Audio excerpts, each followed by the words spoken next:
Hi everyone. Today we're going to continue our exploration of Wordle. And the goal here, this is going to be kind of a longish series of building up an analyzer to try to figure out what's the best word to guess next in a game of Wordle. So I'm not going to introduce Wordle, and I'm not going to actually describe the whole project up till now. This is part of a series. You may want to go back to look at previous videos, but actually I'm going to be taking careful notes in each video, sort of what happens here. And so the hope is that you're not going to necessarily learn everything that I say in previous videos just by reading the notes, but if you look at the repo, it's linked in the description. If you look at the repo, you'll be able to sort of see where we're going, and sort of it'll give you the context that you'll need to be able to understand that particular video that you're looking at. And each the description should be linked to a particular Git commit. So even if you're rather far in the future looking at this, you should be able to sort of figure out where we were in this video. Today is going to be about sort of getting the data into our application, because we have to, well, there's a lot of words out there that we have to sort of take into account, right? That we're doing Wordle in the presence of the English language, so we need to get these word lists set up. And it turns out I think we're going to have some interesting performance behavior right away at the beginning. So we'll see a little bit of that today, as well as some packaging issues. I'm hoping that the packaging doesn't take up very much time. But as with all these videos in this series, this is sort of for real. I have not yet done this before, so we don't exactly know what's going to happen. Okay, the first thing that we need to do is get these word lists, right? If we're going to figure out what the next best word is, we need to figure out what are the possibilities. So I happen to do a little bit of blog reading sort of before doing this, and so I know that actually Wordle maintains two different word lists. One, which is a list of 5-letter English words that can be possible answers at the bottom of the Wordle. And then there's another list of the words that you can guess. It turns out you can't just put in a random sequence of 5 letters. That's not a legal play in the Wordle game. But actually, the list of possible guesses is much bigger than the list of final answers, because there's a bunch of uncommon words that maybe are sort of legal Scrabble words. But, you know, I think the author of Wordle probably thought, well, gee, it wouldn't be very fun for this to be the final answer if no one knows the word. And so you can guess it, but the answer won't be that. So let's get these word lists. So let's go over here. Oh, we'll need that in a little bit. Right now, here's Wordle. I'm not going to play. It's very tempting, but I'm not going to play. Instead, I want to try to extract the word lists. So I suppose I could very laboriously, over many days, do lots and lots of guesses and sort of write them down, but I'm not going to do that. I am instead going to go into browser tools here and look at the web developer tools. Right, because I want to actually find the source code for Wordle and to take a look at that, because the word lists have to be there. So down here, we see some aspects of the HTML. And as I move, there's, it highlights parts of the screen. That's not really very important. What I want to look at are the different scripts. So the scripts, these are, wait, you probably can't see that very well. Let's make things bigger. Let's make this whole thing. There we go. I don't care about that stuff. This is the interesting part. So there are these scripts down here, and this is the code that runs in the page. These are JavaScript scripts. So this first one, Google Tag Manager. So that probably has to do with analytics or advertisements. Not that I see any ads here, but that doesn't look very interesting. Then this one, well, that just seems to sort of do something and then call a function. I don't really know what that is. And then down here, oh, it says import this file here. So that must be what we need. So let's put that up here. So we're going to go, let's see, main dot, oh, there it is. It's automatically filled in, because I did actually try this a little bit. Okay, so then we look at this, and now we can see this is the source code for Wordle. So of course it doesn't actually have the information that, or it doesn't have the answer to our fundamental question of what's the best guess, because Wordle doesn't need to know what the best guess is. It just needs to know how to sort of lay out the boxes and color them red and green and I guess there's no red, gray and yellow and green. But if we look through this source code, this looks like a word list right here. Can we make this bigger? Yes, we can. Okay, so here, let's take this word list. Now, all of these words that I'm seeing here, these are fairly commonish English words that this must be the list of words that can be final answers. So let's go through this. I think this is not terribly long. Oh, there it ends. Okay. And now I'm going to copy and then come over here, and then we need a new file. words, we'll call it. And here, this is going to be a Haskell file, so module words where, and then these are going to be final words. And I can just paste, because luckily the string and list syntax from JavaScript is the same as it is for Haskell. So this works just fine. And we see here that we actually even infer the right type. This is a list of strings, where strings in Haskell are lists of characters. More about that in a few minutes. So that's the final words. And then we have to get our guess words. So now if we go back here to the JavaScript code, now we see all the guess words. So you can see that some of these words really aren't very common, like abaca. I don't know what that is. I want that to be the plural of abacus, but that's actually abaci, which is probably still not a very common word. So let's get all of this. We're going to go a little faster here because there's a lot of them. And that's it. Okay. Where is the end? Where is the end? The end is right here. So copy, paste. Okay. So now we have all of these words in our little Haskell program. What I want to do next is, well, I'm a little worried already about performance, and that's because I know a little bit about Haskell. And so in Haskell, when we have this syntax with an open bracket and a bunch of commas and closed bracket, that is a list. Well, a list is really a linked list, which means that each one of these words is going to be sort of stored in a different spot in memory, and we have to follow a lot of pointers to get to all of them. So that's going to take a lot of effort just to walk through this. Each word itself, Haskell's default representation for strings is really quite silly. The default representation for strings is to use a linked list of characters. So this is just going to use a ton of memory and be really, really slow. Let's see exactly how bad it is. So what I'm going to do now is I'm going to make another new file. I'm going to call this one Wordle. Module Wordle where. Wait, no, this isn't going to be module Wordle where. I want to change this. This is going to be my main program. This is going to end up to be an application that I can run from the command line here. Haskell can actually build graphical applications too. We're not going to bother with that in this particular series. So here, I'm going to actually change this. Let me rename this to main.hs. That's a good name of the file that's sort of required. There's ways around it, but that's sort of required for the name of the file that's your main application file. And here, let's just say main, and here it's going to have type IO unit. So main is do, let's print the guess words and print the final words. Okay. So, it doesn't like these. These aren't in scope because I have to import words. Okay, great. Now I want to run this, but before I can build it, I need to do a little bit of packaging work. And so Haskell uses two main packagers. One is called Cabal, one is called Stack. There's pluses and minuses to both of them. I find that Cabal gives you sort of a little bit more flexibility. Stack gives you maybe a little bit more reliability. So it depends on what you want. I won't go further in that direction. I'm more familiar with Cabal. That's what I'm going to use. But if you're more familiar with Stack, you can replicate all of this stuff in Stack. That's fine. So here, what I want to do is I want to create a new project. So I'm going to do cabal init-i. I is for interactive because I wanted to ask me questions so I can make some decisions here. Should I just generate a simple project? No, I don't want all the defaults. I want to be able to choose. What is it going to do? Well, this is going to build an executable. It's not going to be a library, so that's number one. The main module is main. Yes, it is. That's right. Let's see. Choose the version of the Cabal specification. I don't know. It seems to like number 4. I'll just go with that. Package name. This is going to be Wordle. Package version. Sure, I don't really care. What license? Do I care about a license? No, I don't really care about a license, but I think I should choose one anyway. I'm going to randomly choose MIT. Yes, my name is Richard Eisenberg. In fact, that is my email. Yes. Project homepage URL skip. Synopsis skip. Let's see. Category skip. I don't want a subdirectory. I just don't really like that structure personally. Haskell 2010 is a perfectly good default language. We'll go with that.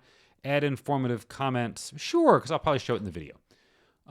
Okay, so There we go. That's built. So now that created this wordle.cabal file, which has all kinds of information. So you see all these informative comments. And this gives enough information so that if I say cabal build here, it will know what to do. So it's compiling my files. So here it had that main is main.hs, but it didn't have other modules. So we do need other modules. So the other module here is words.hs. So if I save that here, Cabal figured this out. So this actually, look at this. This is taking quite some time to compile down here. I don't know why it's quite taking that long. I don't want it to take that long. But now it's done. So now I can say cabal run. Unexpected H. Unexpected H. Wordle.cabal line 55. Maybe it doesn't want the name of the whole file. Maybe it just wants the module name. Let's try that. Now it's going to have to rebuild everything. No, it didn't. Okay. So it printed everything out. Excellent. That's exactly what I wanted it to do. So it printed out, let's see, the guess words. So these are all the strange words, and then followed by these are the final words. I can tell they're the final words because they're not in alphabetical order, and the guess words all were. Okay, good. But now I want to think a little bit about, and I want to explore a little bit about the performance of this program. And so we can do that with GHC. So if we have an executable, let's see, we do end up with an executable, but it ends up buried, I know. So it's in dist new style, and then in build, and then under a bunch of other things, and all the way down here. Now I have another choice. Build again. Wordle. There it is. That's my executable. Okay. You know what I'm going to do? I'm going to take that. That looks like it's going to be a stable link. It's not going to sort of change every time I do something. And let me make a symlink to that from here. So now I have Wordle here, which is actually a symlink. So I can run Wordle. Excellent. And it'll print that out. So my question is, how much memory is this taking? So if I run Wordle, and now normally if I had any sort of command line arguments to Wordle, I would have to do some processing here. But it turns out that GHC has this nice feature that we can say plus RTS and then, I forget what we have to pass in. So if I do something over here, that will tell my executable to actually sort of give me some extra information. And if you're ever packaging a sort of a final application with Haskell and you don't want this plus RTS thing, it is possible to disable. So I want to go back over here and let's look at the user's guide. RTS options to produce runtime statistics. Yes, this is what I want. So what this allows me to do is if I pass these RTS options, then I will get nice information. So we're going to start with the basic -t, and let's see how that works. If you use T, then you should access this. No, that sounds bad. If I use -t, then I'll get something nice and terse. That looks good. The average number of bytes allocated. I think that's going to be the thing. Okay, so let's do this little t. So now if I do plus RTS -t, then after my program runs, it tells me right over here how many bytes of memory had to get allocated for this program to run. Now, this is a little bit silly because I actually don't want to know how much memory it takes to print all of this out because I'm not going to be printing this out in the final program, and that might take a lot of effort. So let's actually not do the printing, and we'll just do nothing at all. Okay. Now let me rebuild, because I just want to see how much memory is taken by these lists. That's really what I'm after here. And so let me now run. That's strange. I did cabal build, but it didn't cabal run up to date. But if I do this, it's still printing everything out, even though I said not to. Now I'm confused. So dist new style, did it move it somewhere else? Build, blah, blah, blah, blah, blah, blah, blah. Build Wordle. And then that doesn't. Somehow I copied Wordle here when I meant to make a link. Oh, I forgot the -s in ln. Of course, that's not going to work. Okay. This is probably going to fail because the file exists. So let me remove it. Okay. Now things are working better, hopefully. Good. So it does nothing. That's exactly what I want. But now I want to see how much memory it takes. So it takes 40,904 bytes. Now, let's think, what's a reasonable amount of bytes for this to use? So, well, first, actually, let me not just return nothing. I want to know how long these lists are. So to do this, I'm going to load words. Whoops, I can spell. And so it's going to load words into GHCI. So what's the length of guess words? It's about 10,000. What's the length of final words? It's about 2,000. So if I add these two lengths together, because there's no sharing between them, I get that number. If I take that number, which is called it in GHCI, by the way, if I take that number and multiply it by 5, then we have that many characters. Now, if there's no other memory taken up, it still needs to take up at least this much memory. And yet, so that's 64,000 bytes, because one character can't be less than a byte. Yet when I run it, we see that it's actually taking up less than this. This number is too small. The reason for that is that my program isn't ever even loading those words, because GHC is very clever and says that we don't need to. So what I want to do instead of just doing nothing, is because Haskell is a lazy language, I need to force all of these lists. So I don't really want to print them, but I want to force them. So there's a package that does that called DeepSeek. So let's take a look at that. So this is Haskell Spotlight, which is a new extension by contributor VisorTel, which is very cool. So DeepSeek, let's see. Let's just look at control.deepseek. This is going to load up in my browser. Let's make this a lot bigger. Okay. So this allows me to force something. Let's see. This will force its argument to normal form and then return unit. That looks useful. Let's see. Is there anything else here? There's DeepSeek. There's force, which also returns it. And then there's some other things. Is there anything that interacts with IO or a monad or anything like that, which would be kind of cool here? No, nothing like that. Okay, that's fine. I can make do with what we've got. I kind of like force myself. So let's do this instead. We're going to say let. Oh, no, I can't use let here because let is also lazy. I just want to force these things. Maybe if I do return guess words, DeepSeek, final words, DeepSeek, unit. That's plausible. Okay, because that DeepSeek was the name of the function that actually did what I wanted it to, right? Where is that? Yes, DeepSeek. Okay. So let's get rid of this now. We don't need it. Okay, but variable not in scope. Okay, so I need to import control.deepseek. Whoops. My autocomplete did a good job there, but I didn't. Okay, good. Let's give this a try. So let's rebuild.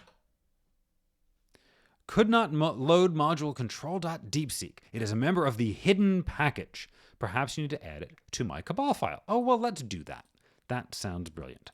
Okay, so under build depends, we now depend on the DeepSeek package. And it's good to put some version numbers in. Probably anything greater than 1.4 will do. So if we do build again, now we don't get that error. And then if I run this, oh, I still only get that. That is curious. Why does that happen? Maybe because IO doesn't ever actually look at this thing. So maybe I should do something like print all of that and then just hello world. And then, well, I guess we don't need the return unit. Okay, does that do it? Let's see, we're going to build and then run. Aha! Excellent. So that's a lot of bytes. So I computed that the number, let's put it up here, number of bytes absolutely necessary.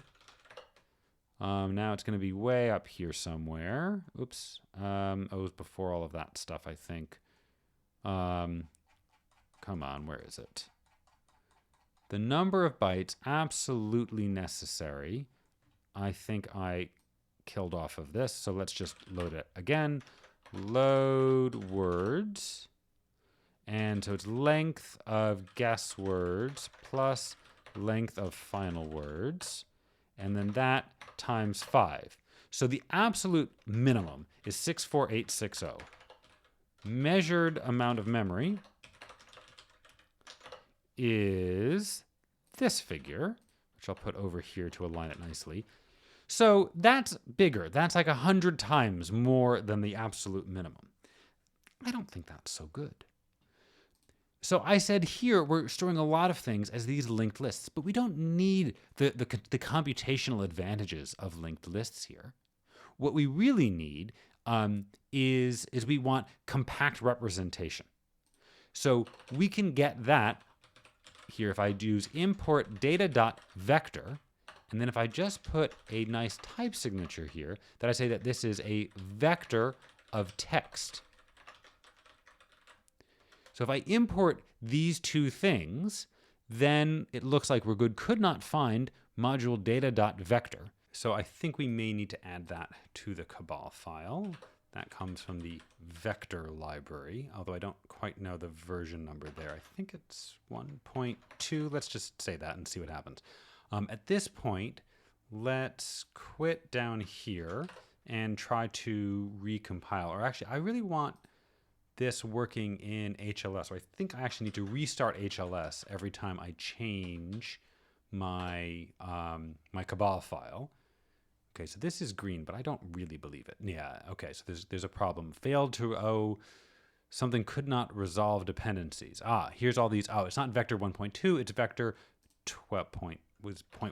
So let's just change that there. And then now we go back over here and restart the LSP server again.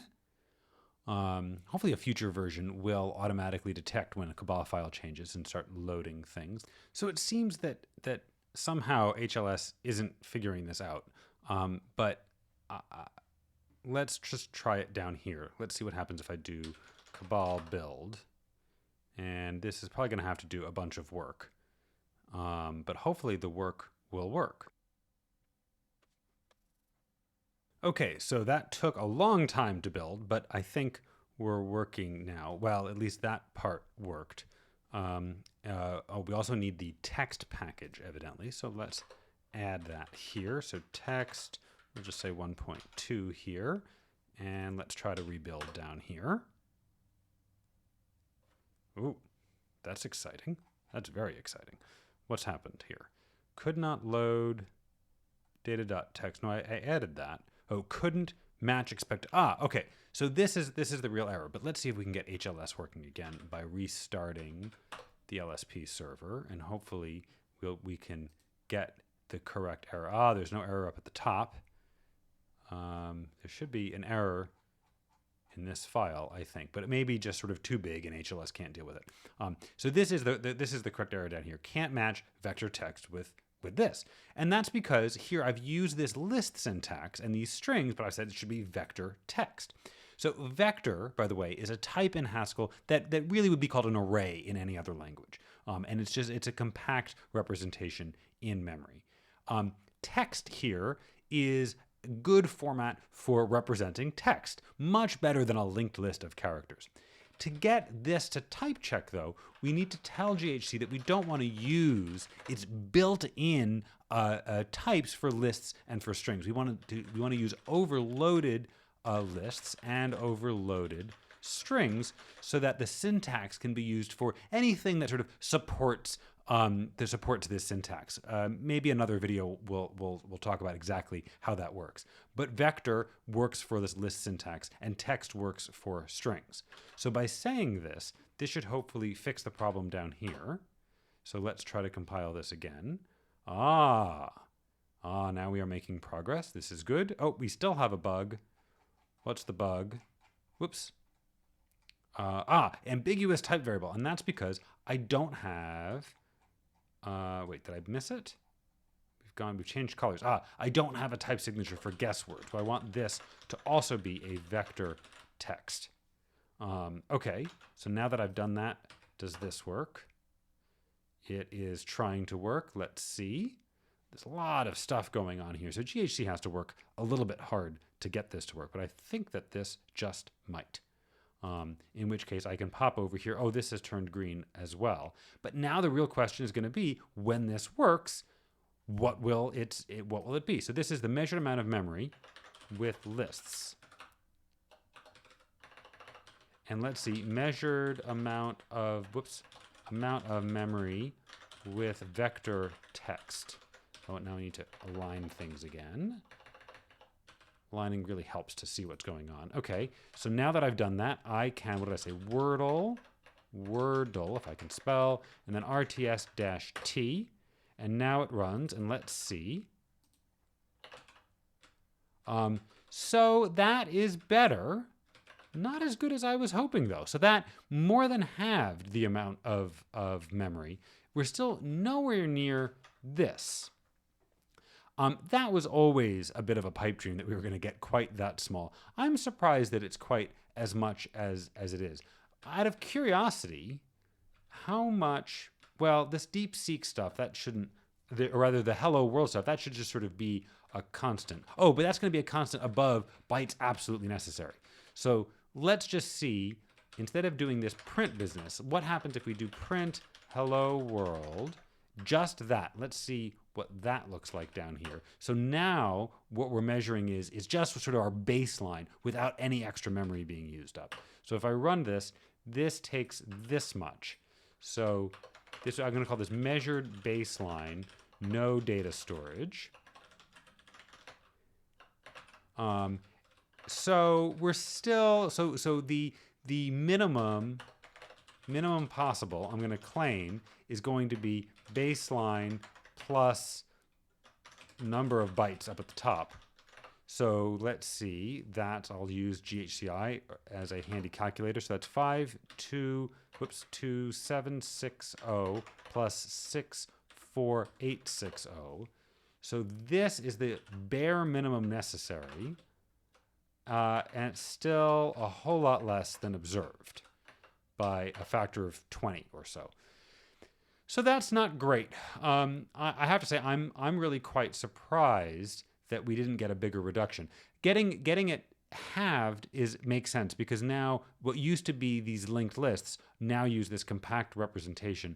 But I bet we could do even better. I think for now, though, I'm just going to stick with this as a win. I know that vector has a compact representation. I actually don't know about text. I imagine text has a compact representation, but something tells me we'll have to revisit this and make this even better. Anyway, I think that's it for this video. Next, we're actually going to start writing functions over these and starting to do the analysis. Thanks for watching. Hope this has been interesting. Bye.